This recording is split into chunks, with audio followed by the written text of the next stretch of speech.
no capítulo de número 4, quando Paulo escreve essa carta à igreja de Tessalônica, nesta mesma carta, o Paulo, ele nos dá a entender que o próprio Timóteo, que ficou em Tessalônica, quando Paulo, na segunda viagem missionária, fundara a igreja de Tessalônica por 21 dias, e o Paulo ele vai ser expulso de Tessalônica após fundar essa igreja, e os próprios tessalonicenses diziam: esses homens estão alvoroçando o mundo.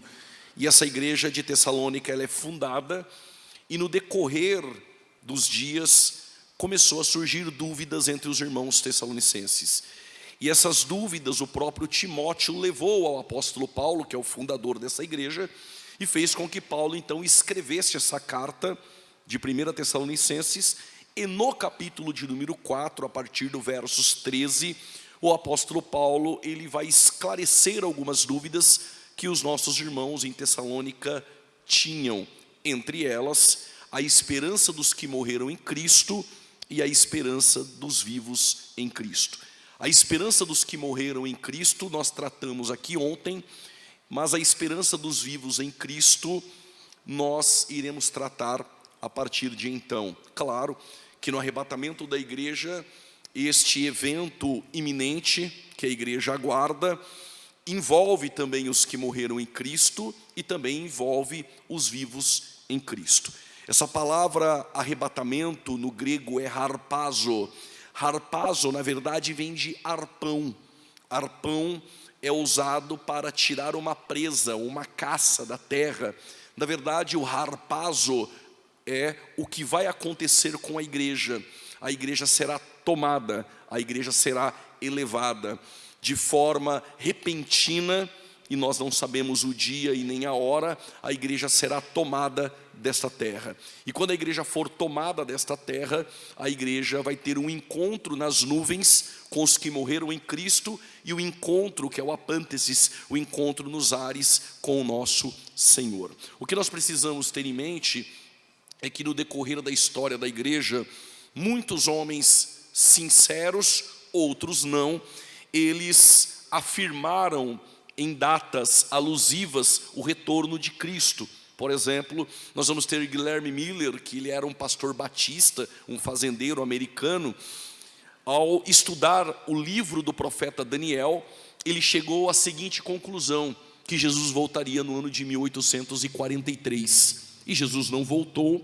Ele retornou a fazer os cálculos em Daniel, e ele afirmou que Jesus voltaria então no ano de 1844, que ele havia errado os cálculos por um ano, e na verdade Jesus não voltou. Se você quiser, você pode dar um Google lá na sua casa, escrevendo o grande desapontamento adventista.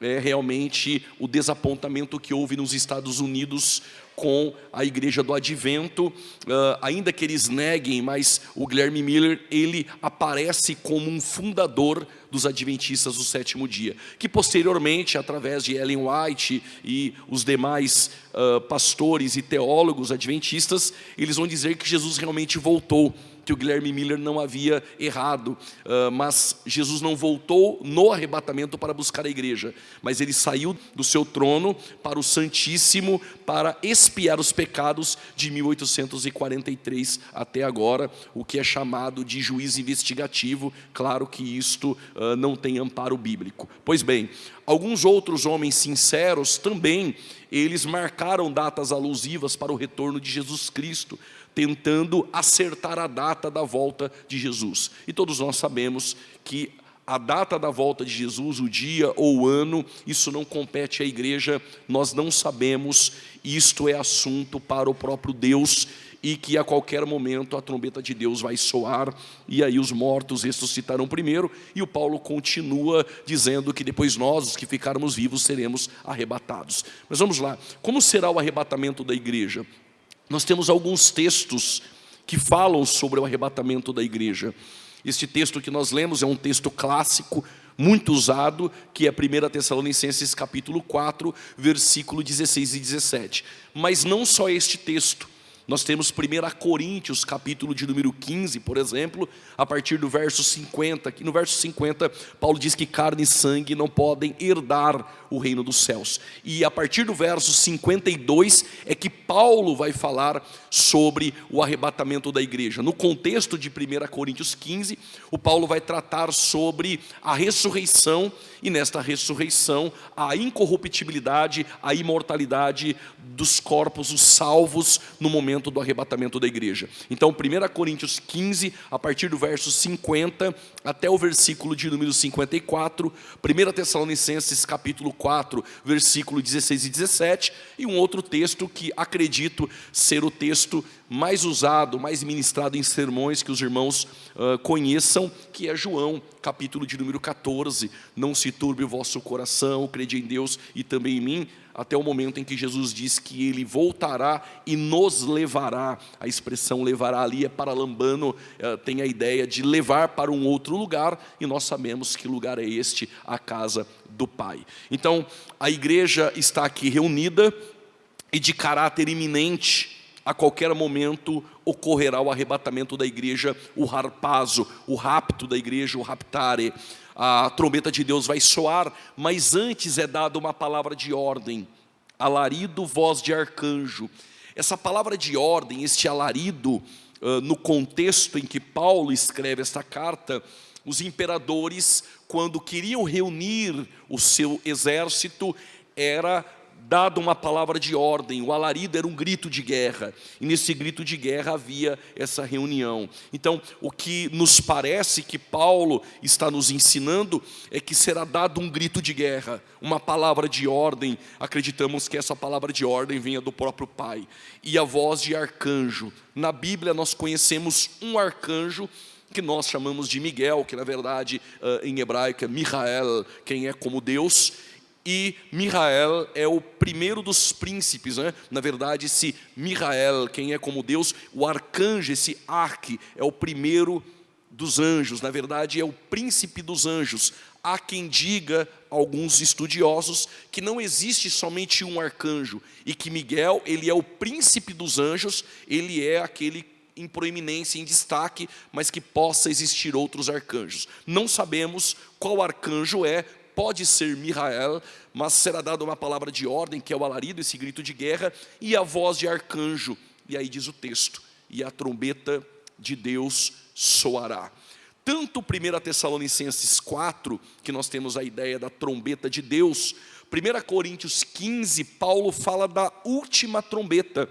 E é interessante observar que em 1 Coríntios capítulo de número 15, Paulo ele faz uso dessa expressão último. Por exemplo, Paulo diz que há o último Adão, que é Cristo, o último inimigo a ser vencido, que é a morte, e aí o Paulo fala sobre a última trombeta. Abra um parênteses aqui, nós não podemos confundir a última trombeta de 1 Coríntios 15 com a última trombeta de Apocalipse 11. A trombeta de Apocalipse 11 é uma série de 7 trombetas. E observe que o livro do Apocalipse, ele vem em uma ordem progressiva. Há uma expressãozinha ali, o cai. Esse cai é e então. Entende-se que o livro do Apocalipse ele não está completamente em ordem cronológica, mas também não há um anacronismo. O livro do Apocalipse, ele segue uma ordem. Por exemplo, selos, trombetas e taças. Nós não acreditamos que a abertura de selos, 7 selos, toque de 7 trombetas e derramamento de 7 taças falam de um mesmo evento em ciclo. Pelo contrário, nós acreditamos na progressão desses eventos. Primeiro, a abertura dos 7 selos, no entanto que o 7º selo, quando ele é aberto, aparece 7 anjos com 7 trombetas para tocar, e depois 7 anjos para derramar as 7 taças da ira. O toque da última trombeta do Apocalipse 11, essa última trombeta é tocada por um anjo, mas a trombeta do arrebatamento é trombeta de Deus.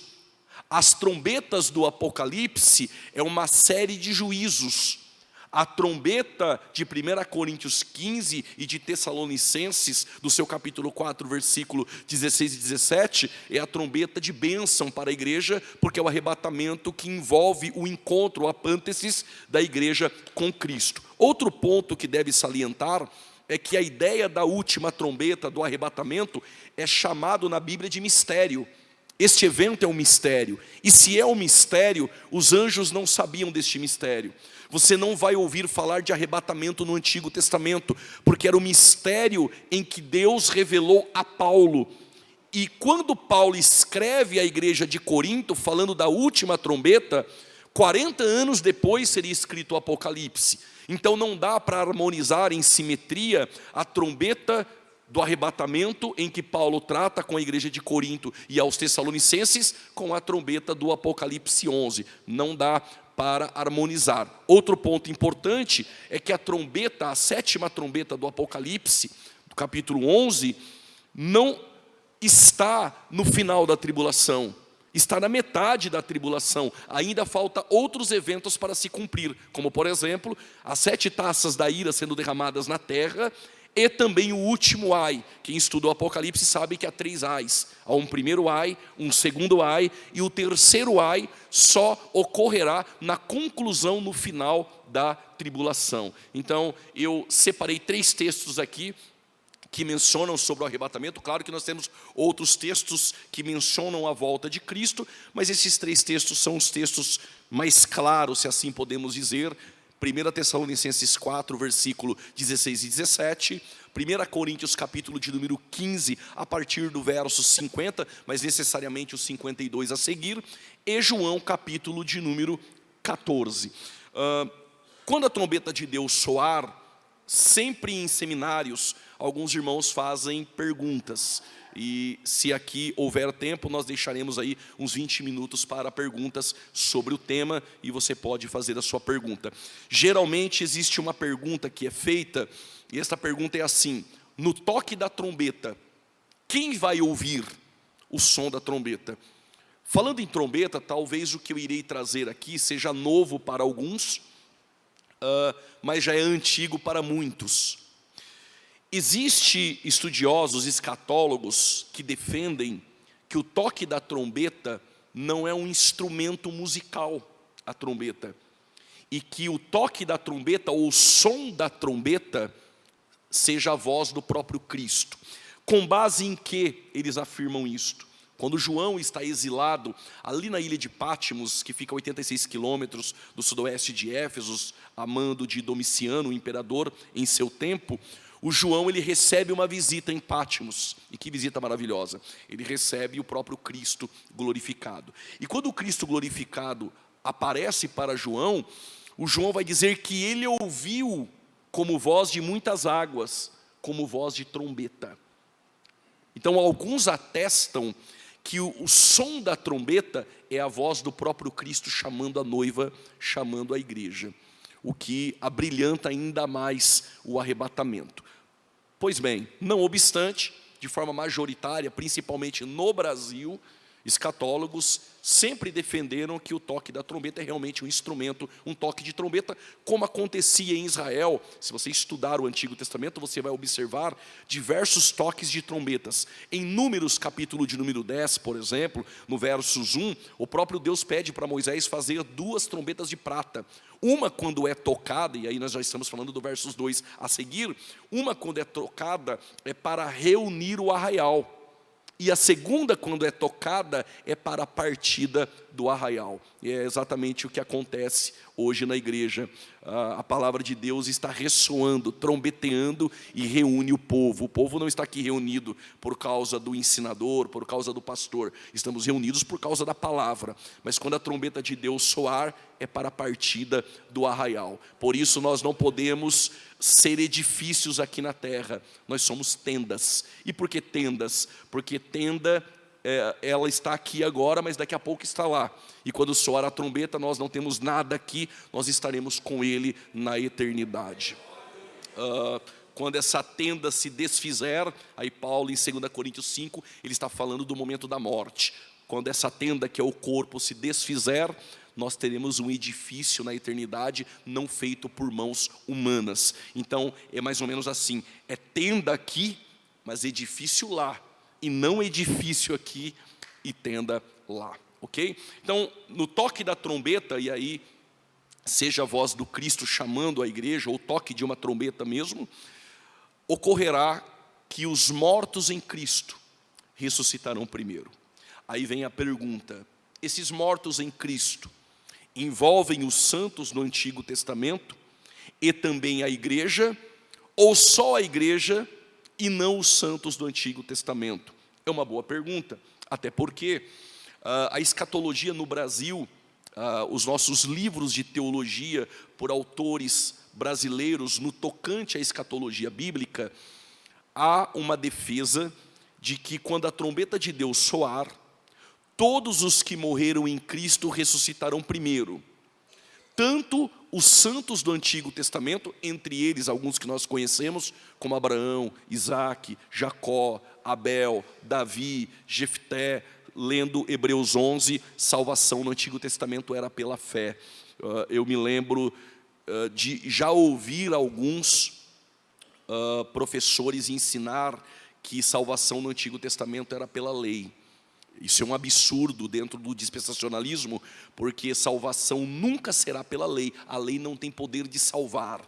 Em Gálatas, a palavra aio é um pedagogo que ele trabalhava na casa de uma pessoa, ele era responsável de educar os filhos daquela família, inclusive levá-los à escola para aprender. Este é o aio. E Paulo diz que a lei serviu de aio, ela não serviu para salvar, mas serviu para nos levar à graça, a Cristo, aquele que salva. A lei não tem poder de salvar, somente apontar em nós o pecado e mostrar para nós, pecadores, que nós precisamos de um Salvador. A lei tem este poder de mostrar para nós que por nós mesmos nós não conseguimos nos salvar. E quando nós estamos diante da lei, a lei aponta para nós a necessidade de um Salvador. Por isso a lei serviu de aio para nos levar para aquele somente que salva, que é Jesus Cristo, e pela graça. Então salvação no Antigo Testamento é somente pela fé.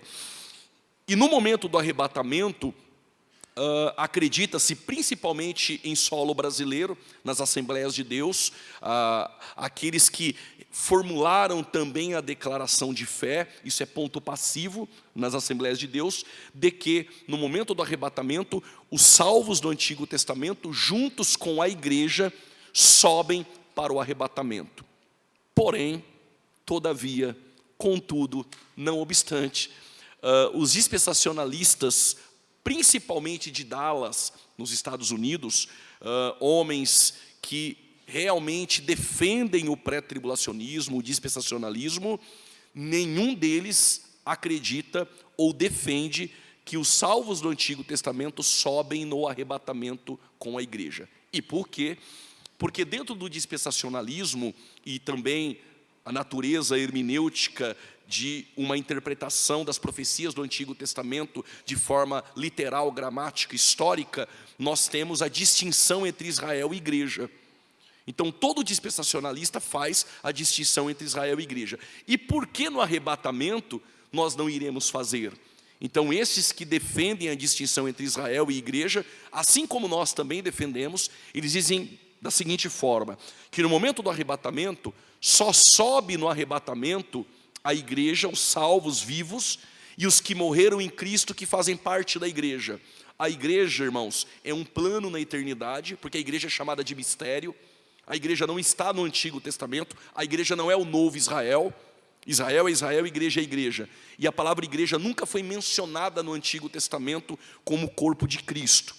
A igreja vai ser anunciada pela primeira vez ali na região de Cesareia de Filipe. Os irmãos lembram quando o próprio Cristo faz uma pergunta aos discípulos: e vós, o que vocês dizem que eu sou? E o Pedro confessa dizendo: tu és o Cristo, Filho de Deus. E o próprio Jesus responde para Pedro: não foi carne nem sangue que te revelou, senão o Pai que está nos céus. E sobre esta pedra edificarei a minha igreja, e as portas do Hades não prevalecerão contra ela. Ou seja, a primeira vez que a igreja é anunciada, é na região de Cesareia de Filipe. E observe, sobre esta pedra que é Cristo, eu edificarei no futuro. Então a igreja seria edificada. A igreja não está no Antigo Testamento, mas a igreja nasce na cruz.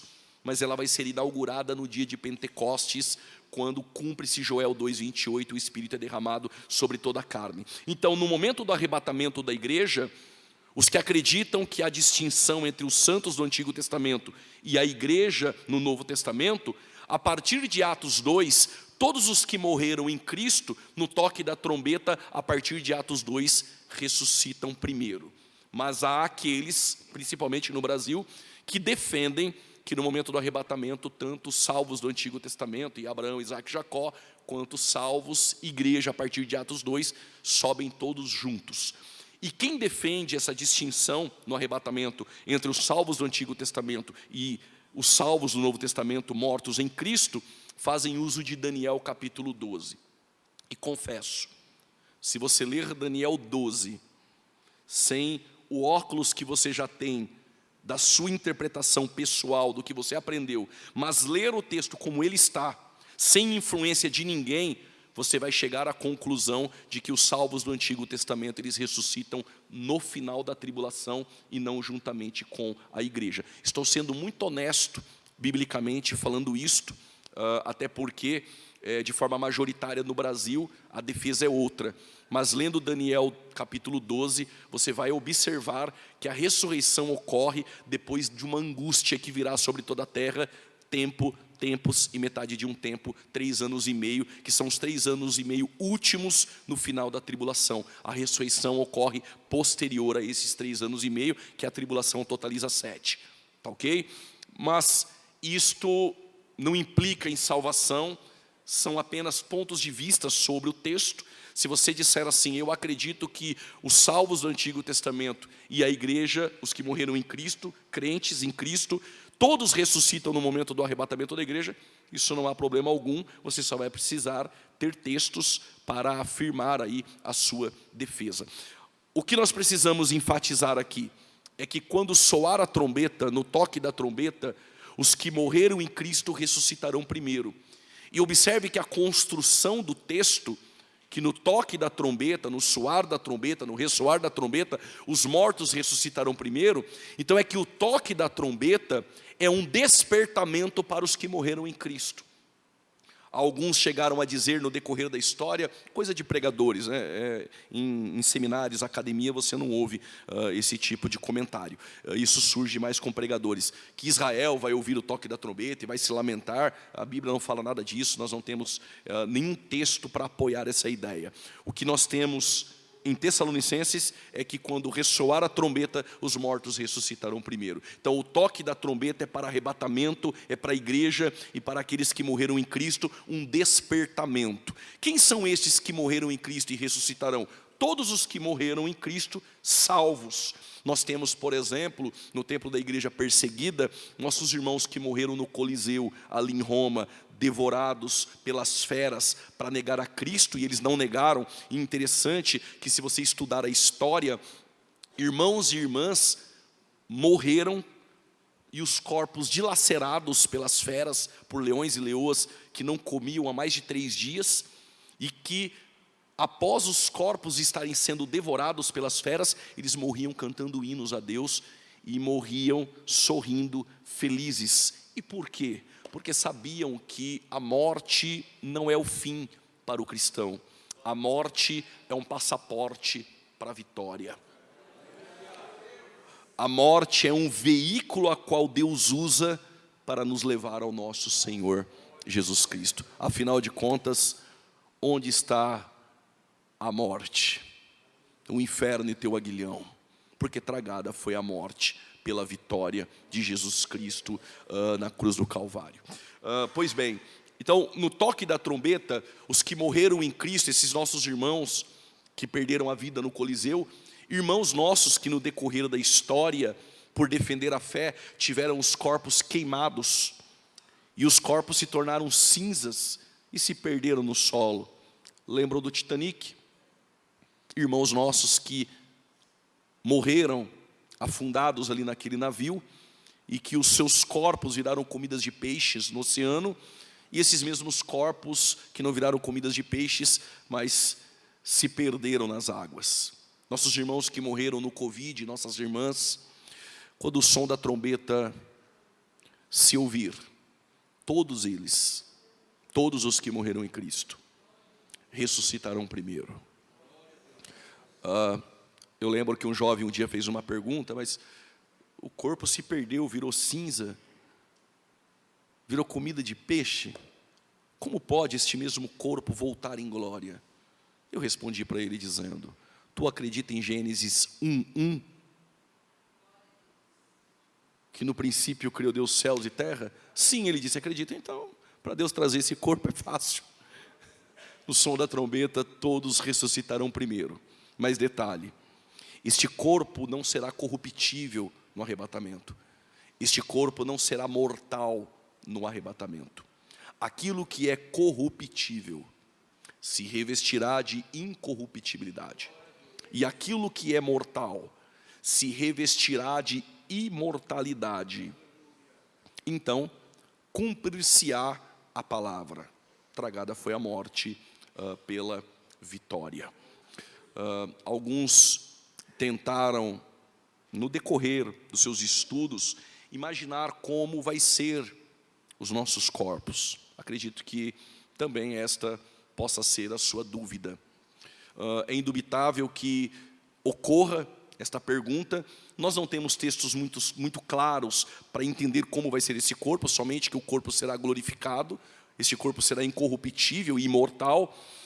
Mas Daniel capítulo 12, ainda que esteja tratando de uma ressurreição no final da tribulação, para aqueles que acreditam assim, em Daniel 12, ali no versos 2, ele trata de que os ímpios ressuscitarão para o horror, para o castigo eterno. Mas no versos 3, o Daniel fala dos justos que ressuscitam para a vida eterna. E que os seus corpos, a ideia é que resplandecerão como o fulgor do firmamento. Esse fulgor do firmamento tem uma ideia como o brilho das estrelas. Então você observa a distância de uma estrela da terra e você consegue enxergar o brilho dela. O que Daniel está dizendo é que na ressurreição os nossos corpos terão este brilho aí do fulgor do firmamento. E tem mais. Mateus 13:43 agora são palavras do nosso Jesus. Os justos resplandecerão como o sol. Então dá para entender como será o brilho, o fulgor dos nossos corpos, como sol, como estrela. E agora eu entendo o porquê que a nova Jerusalém não vai precisar nem de sol e nem de lua. Porque Cristo é a candeia e com certeza a igreja glorificada irá iluminar toda a nova Jerusalém, novos céus e a nova terra. Então no toque da trombeta, os que morreram em Cristo ressuscitarão primeiro. Olha a convicção do apóstolo Paulo, ele diz, e depois nós, os que ficarmos vivos, seremos arrebatados. Encontraremos com eles nas nuvens. Eles quem? Os que morreram em Cristo. Então há uma ordem no arrebatamento. No som da trombeta, os que morreram em Cristo ressuscitarão primeiro, e depois nós, os que ficarmos vivos, nós seremos arrebatados. Encontraremos com eles nas nuvens. A palavra nuvem, no grego, é néfeli. Se você estudar essa expressão no Antigo Testamento, néfeli, pela Septuaginta, claro, você vai chegar à mesma nuvem que acompanhava o povo no deserto.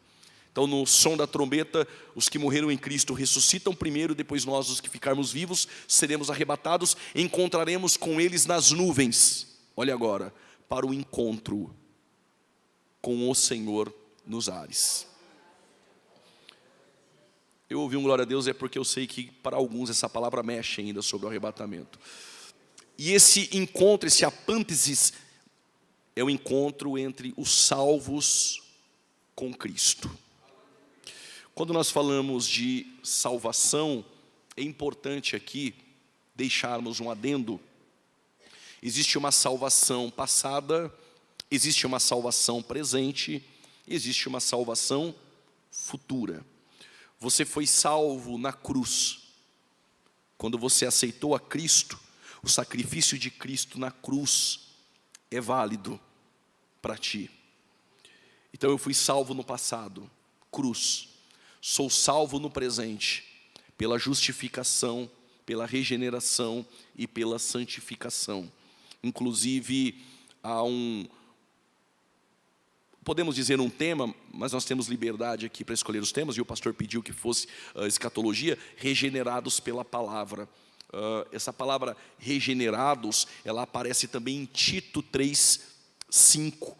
Essa lavagem é essa regeneração, nós somos lavados, somos regenerados pela palavra. Ou seja, todos nós mortos em pecado, todos nós pecadores, todos pecados e destituídos estão da glória de Deus, todos carregamos o pecado original, e sendo assim, nenhum ser humano consegue chegar a Deus sem que este Deus não habilite pela graça este pecador a reconhecer o seu estado de miséria e ser habilitado para poder dizer sim. Então nisso não há mérito, isso é graça. Então quando a graça habilita o pecador a dizer sim, nós estendemos a mão à oferta do Evangelho. E quando nós recebemos a oferta do Evangelho e estendemos a mão a ela e aceitamos a Cristo, a ideia do novo nascimento é a regeneração. E o instrumento que Deus usa é a palavra de Deus. Deus usa esta palavra para nos regenerar. E aí somos justificados e nascemos de novo. E quando nascemos de novo, nós agora somos participantes da natureza divina. Porque até o momento você é participante, você carrega a natureza pecaminosa.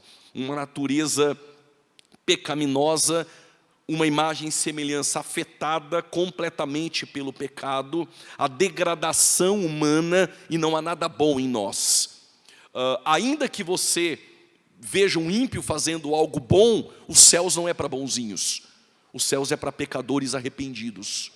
Então, na verdade, qual é a ideia? A ideia é de que quando eu nasci de novo, eu fui regenerado, essa minha natureza pecaminosa, ela recebe a presença do Espírito Santo, e agora eu me torno participante da natureza divina. E sendo participante da natureza divina, você vai observar, e aqui eu vou parafrasear para facilitar para você que veio me ouvir. O Pedro diz assim, olha, eu vou parafrasear, claro, se você pegar uma porca, o Pedro diz que a porca volta à lama, não é? Eu vou desenhar aqui para ficar melhor. O que Pedro está dizendo é que se você pegar uma porquinha, isso já acontece em alguns lugares, em algumas regiões do Brasil, porquinha de estimação. Eles dão banho na porquinha, toda bonitinha, tal, colocam um lacinho, jogam um talquinho, ela fica toda perfumada, leva para o seu condomínio, e a porquinha fica lá. No dia que você deixar a porta aberta, a porquinha vai fugir, ela vai procurar a lama. E por quê? Porque a natureza da porca é lama, não é condomínio, não é tapete, não é ar-condicionado, não é talquinho, ok? Mas o Pedro diz, olha, mas o cão volta ao vômito, ele come aquilo que ele vomitou, porque se você tiver um maltese todo bonitinho, levar ele no pet, cheiroso, lindo, ok. No dia que ele comer alguma coisa e passar mal e ele vomitar, saia da sala, porque ele vai comer do vômito, ok? Porque a natureza do cão é esta. Sabe o que Pedro está dizendo? Que quando nós somos participantes de uma nova natureza e somos regenerados pela palavra, você não volta mais para a lama, porque você agora é participante de uma nova natureza. E aquilo que você comia lá no mundo e que para você estava tudo bem, agora faz mal, então você não come mais aquilo que você já vomitou, ok? Porque você hoje é participante da natureza divina. Então fui salvo no passado, salvo no presente, mas eu vou ser salvo no futuro. Como isso funciona? É só ler Romanos 13, versos 11. Sabe o que Paulo diz? Que a nossa salvação está mais próxima do que quando aceitamos a fé. Essa salvação é futura. E por que futura? Porque é a ideia da glorificação do corpo. Dentro desse adendo que eu já estendi demais, mas isso é importante, eu irei tratar esse assunto semana que vem em Arapongas com mais perspicácia. Quando você aceitou a Cristo e agora você é salvo, você também é santo. Eu não sei se você já observou que tem pessoas na igreja que dizem assim, na igreja não tem ninguém santo. Não é verdade, a igreja é santa. E por mais que a igreja tenha as suas dificuldades, os seus desafios e os seus problemas do dia a dia, a igreja de Jesus Cristo, ela é santa. E por que essa igreja de Jesus Cristo é santa? Porque a igreja foi separada para Deus. A ideia de hagias ou de hagios, a ideia de santo, ela foi separada. Então eu sou santo. Agora, para viver em santidade, e sem a qual ninguém verá a Deus, é progressiva. Então eu sou santo, mas para viver em santidade, sem a qual ninguém verá a Deus, eu dependo de duas coisas. A primeira, do Espírito Santo, que trabalha de dentro para fora. E é por isso que você vai ver cristão carnal.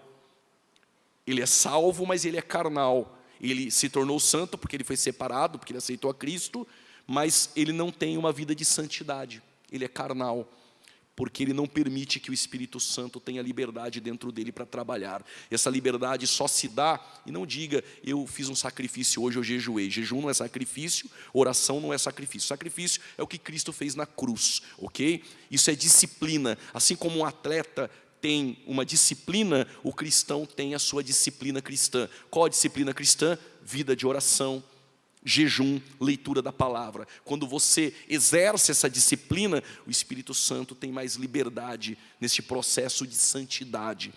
E outro instrumento que Deus usa para a ideia de santidade é a palavra de Deus. Aí você entende porque o culto do louvorzão, ele enche mais do que o culto de doutrina, porque João 17:17 diz: santificai-nos na verdade, a tua palavra é a verdade. Então a palavra de Deus, quando está exposta, sendo pregada, pode ver que no louvor tem gente que fica lá sentindo arrepio, levanta a mão, faz toda aquela cena espiritual e às vezes está sentindo mesmo, mas no momento da palavra ela vai no banheiro, ela conversa, ela se distrai. Por quê? Porque a palavra ela santifica de fora para dentro. E tem muita gente que não gosta que a palavra mexa em algumas coisas que você tem como estimação aí dentro de você, que precisa ser retirado. E quando isso for retirado pelo processo da palavra de santificação, pode ter certeza que você terá uma vida de santidade. Não de forma plena, porque santificação plena é futuro. Então eu me tornei santo quando aceitei a Cristo, vivo em um processo de santidade, mas a santificação plena, quando vamos ser como Ele é, será no momento do arrebatamento. O corpo será glorificado, isso é futuro, e com o corpo glorificado, nós não teremos mais uma inclinação ao pecado. No corpo glorificado, no momento do arrebatamento da igreja, nós teremos somente inclinação às coisas do céu.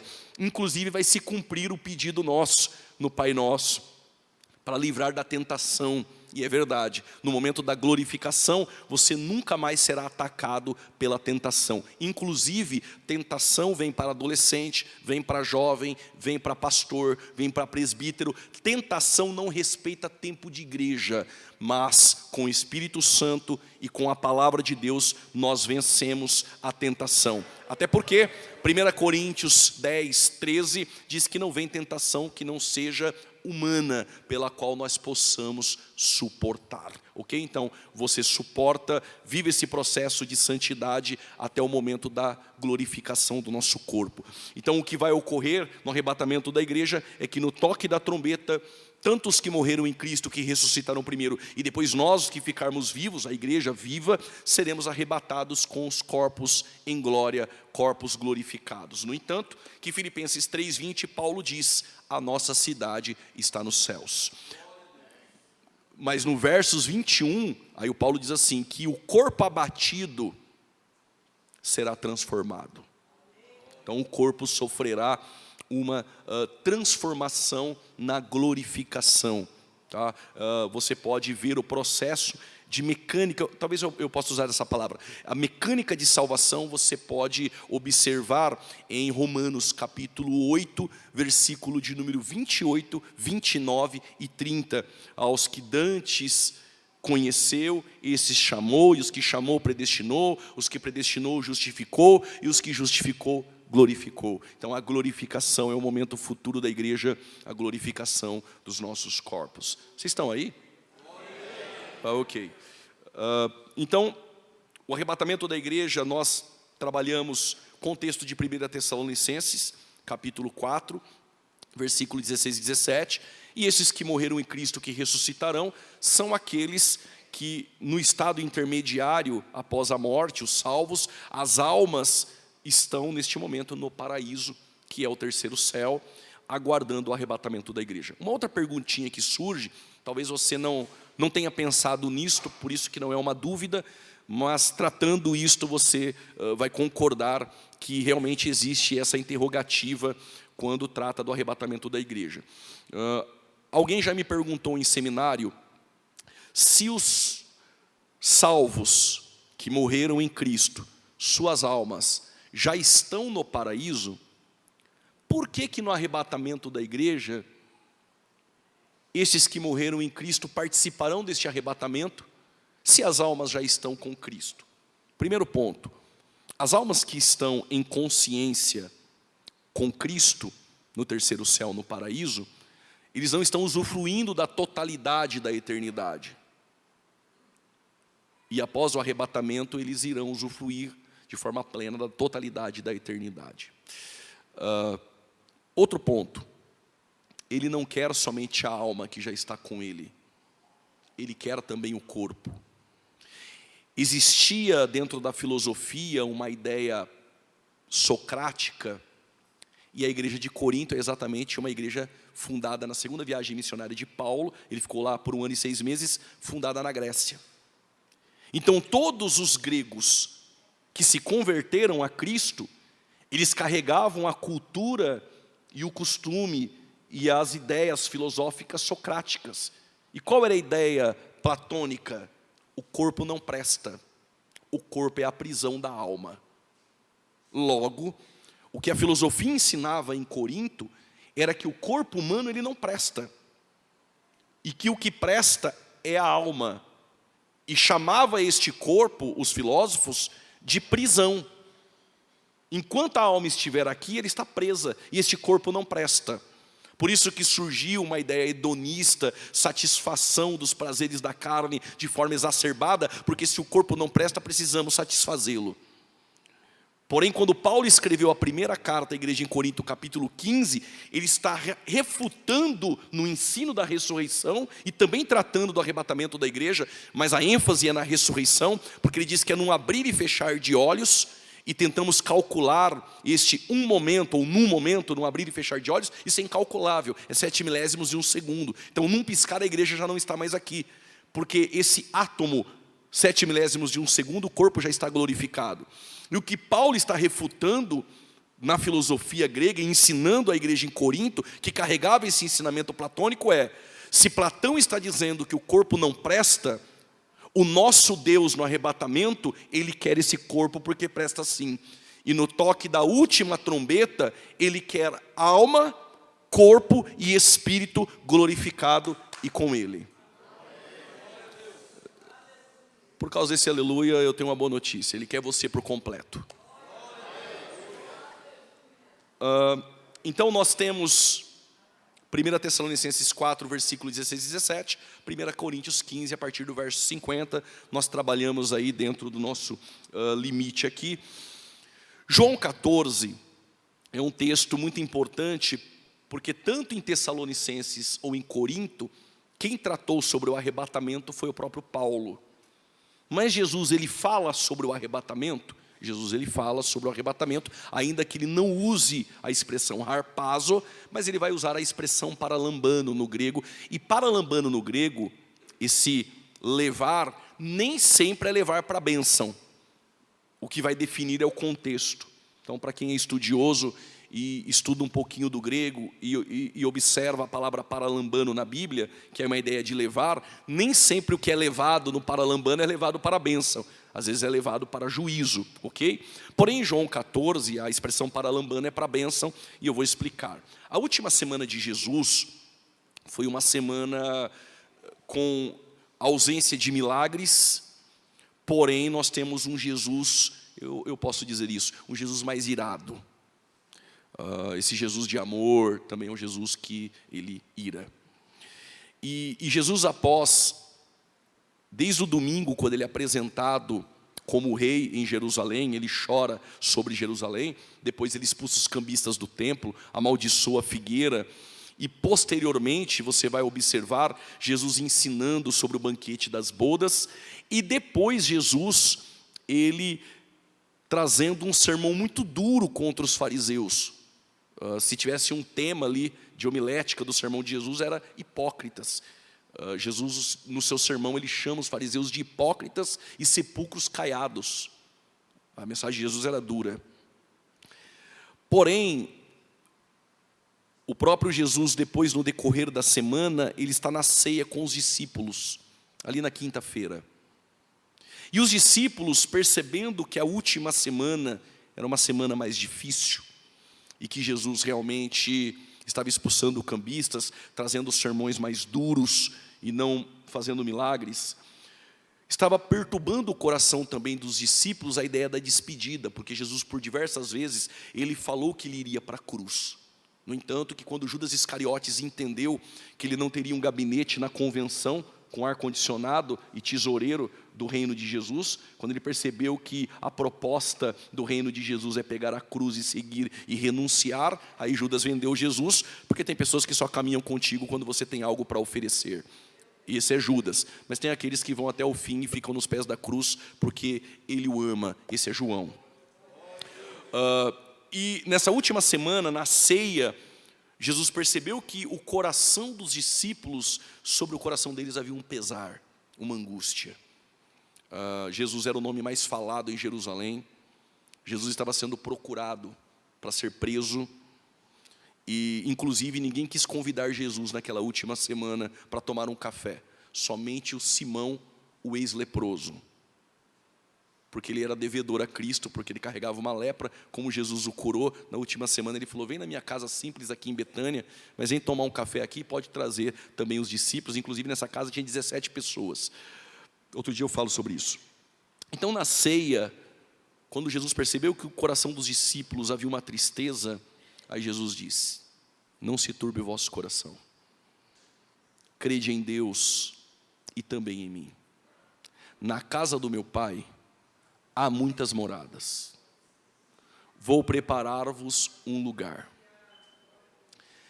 Observe algo aqui, há uma estranheza no texto.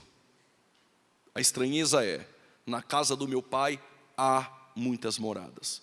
Vou preparar-vos um lugar. Ora, se na casa do Pai já há morada, o que ele vai preparar? A expressão grega é preparar o caminho. Então, na casa do meu Pai já há morada, mas eu vim para preparar um caminho que só eu posso percorrer. Esse caminho vem do atemporal ao temporal, ao último do Santo dos Santos, não sei se você vai pegar, que é o ventre de uma virgem, aonde a glória encarnada está ali. O caminho de Nazaré, o caminho da ceia, o Getsêmani, o caminho das dores, o caminho do Sinédrio a Pilatos, a Herodes, a Pilatos, o caminho da cruz, o caminho do sepulcro, o caminho da ressurreição e da sua ascensão aos céus. No entanto, que quando Jesus ele termina de falar sobre preparar-vos um lugar, e aí é sempre o Tomé, né? Aí o Tomé, ele faz uma pergunta, o Tomé diz mais ou menos assim, tá, mas e aí, como nós vamos encontrar o caminho?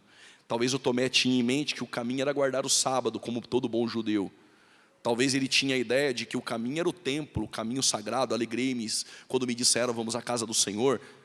E aí Jesus vai explicar para Tomé que o caminho não é um dia da semana, o caminho não é um espaço geográfico, o caminho é uma pessoa, eu sou o caminho. Então, para chegar na casa do Pai tem um caminho, mas esse caminho você não vai encontrar na religião. Esse caminho você não vai encontrar guardando um dia da semana. Esse caminho é uma pessoa, sou eu. E em mim vocês encontrarão pastagens. Em mim a vida com abundância. Por isso ele é a porta. E quando Jesus ele diz, na casa do meu Pai há muitas moradas, vou preparar-vos um lugar, ele diz que se não fosse assim, eu vou-lo teria dito. Aí ele vai preparar o lugar. Olha o que ele diz agora. E eu virei e vos levarei para mim mesmo. O que é isso senão o arrebatamento da igreja? Eu virei e vos levarei para mim mesmo.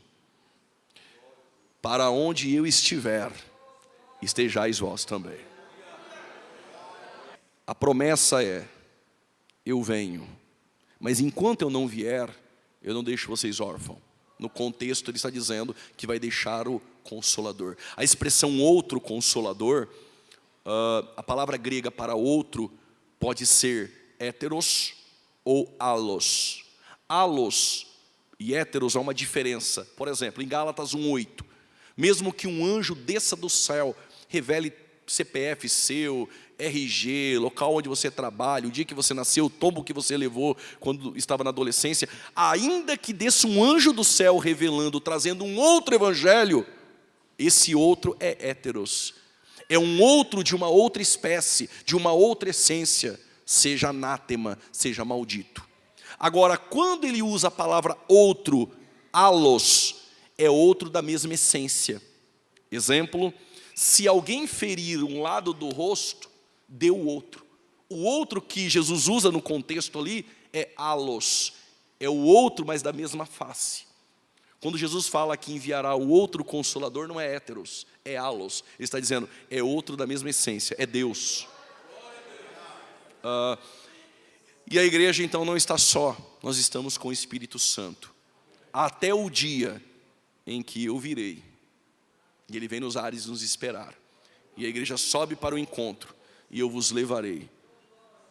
E onde eu estiver, vocês estarão. Para onde Ele vai? Para a casa do Pai. Então a promessa para a igreja é a casa do Pai.